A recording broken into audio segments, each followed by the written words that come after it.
जगदम्बे जय जगदम्बे। प्रिय दर्शकों एवं सभी स्नेही जन, ध्यान दें। आज मैं आप लोगों को वह बताने जा रहा हूं, जैसे किसी व्यक्ति विशेष या किसी भी व्यक्ति के स्वभाव से उसके व्यक्तित्व के बारे में जाना जा सकता है। जैसे कि ग्रह हैं, तो कोई भी ग्रह अपना स्वभाव छोड़ता है। अपने स्वाभाविक गुण के नाते आप ग्रहों का आकलन कर सकते हैं कि ये ग्रह की दशा चल रही है। जैसे उदाहरणार्थ चंद्रमा की दशा या चंद्र ग्रह आपके जीवन में नेष्ट हैं या शुभ हैं। तो सबसे पहला बात कि कर्काधीशो वृक्षो जल निधि तनयो वृश्चिको जस्य नीचो। कर्काधीशो मन कर्क राशि के अधिपति हैं, स्वामी हैं। वृक्षोच्चो मन वृक्ष राशि पर उच्चाभिलाषी है। आज जल निधि तनयो वृश्चिको जस्य नीच, यही चंद्रमा वृश्चिक राशि का हो जाता है तो नीच का हो जाता है। अब चंद्र ग्रह मन का कारक है, मन से सारे क्रियाएं संपादित होती हैं। और चंद्रमा जिनके अच्छे हैं वह व्यक्ति आप देखिएगा कि उसकी सोच बराबर उच्चतम है, वह आगे चलता रहेगा, पीछे नहीं देखेगा। उसकी सौंदर्यता, चंद्रमा से सौंदर्यता के विषय में जानकारी ली जाती है।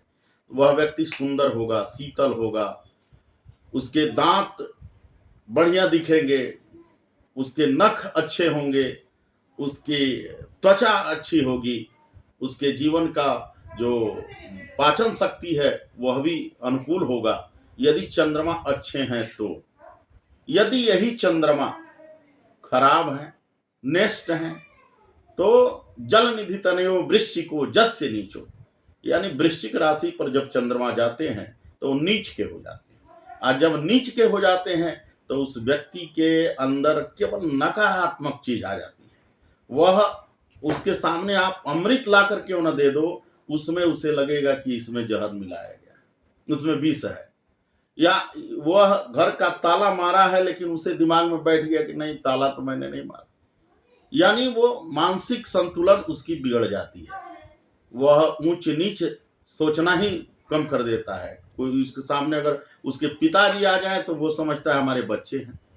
यानी इतना ही नहीं, चंद्रमा यदि खराब है तो आपके दांत खराब हो जाएंगे, मुख में दुख, मुख में रोग होगा, जिह्वा पकने लगेगा, गले में खराश होने लगेगा, सर्दी खांसी जब होगा तो लंबा समय तक खींचेगा। आप समझ जाइए कि चंद्रमा कहीं ना कहीं खराब है। इतना ही नहीं, अगर चंद्रमा आपकी खराब है तो निश्चित रूप से आपकी पत्नी भी क्रूर मिलेगी। यदि वही चंद्रमा सही है तो वस्त्र दुग्ध जस्य सुंदर नारी, वह सुंदर नारी को प्रदान करते हैं। तो चंद्रमा जिनके खराब हैं उसकी सबसे पहले मानसिक संतुलन खराब हो जाती है। वह अच्छा क्या है, बुरा क्या है, वो सोचने से असमर्थ हो जाता है। यदि वही चंद्रमा उसका अच्छा है तो वो बराबर, यदि कोई खराबी भी है तो उसको अच्छे व्यवस्था में ले जाकर के परिणित कर देता है। वो खराबी को भी अच्छा दृष्टि से देखता है, यानी सकारात्मक हो जाता है। प्रेमियों, अब हम उस बिंदु पर आए कि हम खराब चंद्रमा को अच्छा कैसे कर सकें, खराब चंद्रमा को हम अच्छे कैसे बनाएं जिससे हमारा स्वास्थ्य, हमारा विचार, हमारा स्वभाव अच्छा हो सके।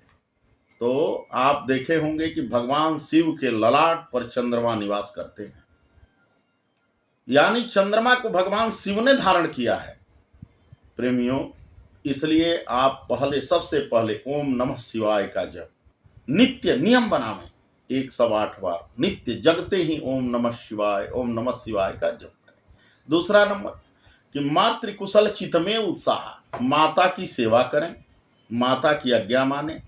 कोई भी अगर स्त्री दिखाई दे उसको मातृवत उसका भाव दें।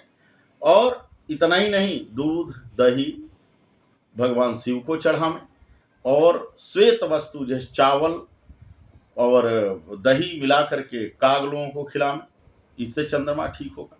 यदि इससे भी चंद्रमा नहीं ठीक हो पा रहा है तो पलाश की लकड़ी लावें, सोमवार के दिन गाय के कच्चे दूध में खीर बनावें और किसी ब्राह्मण देवता को बुला लें और ओम चंद्रमसे नमः, या स्वयं भी कर सकते हैं, ओम चंद्रमसे स्वाहा, इससे 108 यानी 108 बार आहुति दें।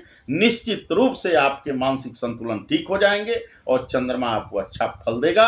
आज का विषय यहीं पर है और आगे कल। जय जगदम्बे, जय माता।